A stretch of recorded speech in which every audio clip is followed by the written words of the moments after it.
Meghan Markle misses a major royal confrontation, but as ever, how? Hi, good morning, Neil Sean here in the very heart of London. Nice to see you today. Thank you so much for joining me. Hope you're all keeping well. By the way, a few people ask me, why do I put flowers at the side of the, the interviews, the sort of videos that we make here daily for you? I tell you why. Let me explain very quickly. Again, it's raining, surprising.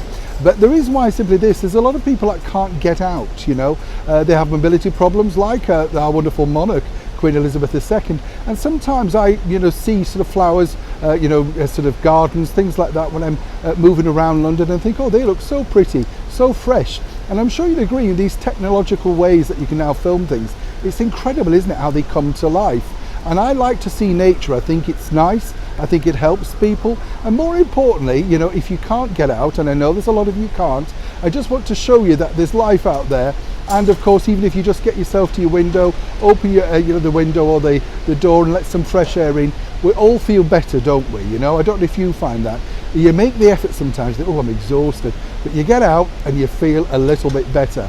So that's the reason why I like to show you these flowers that I find up and around across London, whether I'm in Yorkshire or Midlands or Scotland, wherever I find it here. I hope you don't mind, but I'll put them at the side of the videos, and hopefully they'll cheer you up as much as they cheer me up. Back as ever though to your breaking roll story of the day. The particular story is rather sad in some respects, because as we know, way back at now, over a year ago, Meghan Markle announced to the world that her wedding was a spectacle. It wasn't the thing that she was sort of anticipating, and she wanted something a little bit more private for her and her husband, Prince Harry. So they got married privately 3 days before. This created a storm around the world because, of course, a lot of people invested heavily into that particular spectacle.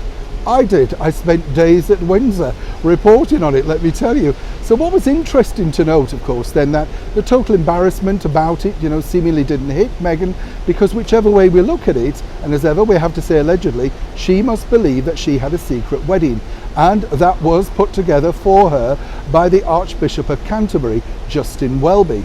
Now, sadly for Justin Welby, he's caught COVID, so let's keep him in our thoughts and prayers. It's amazing, it's still out there, people forget, but it really is out there.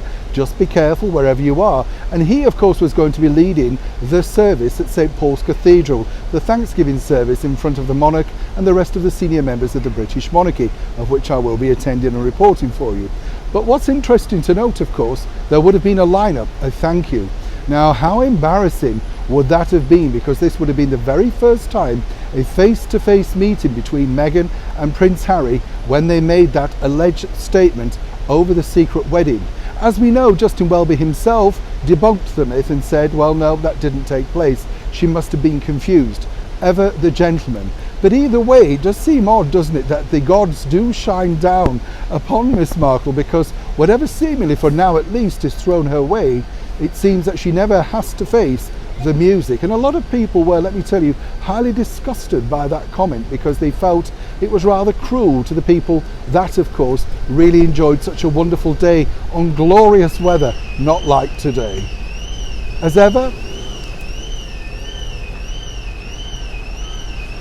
when I know more, you'll know more. Neil Sean in the heart of a very wet and windy and thundery London.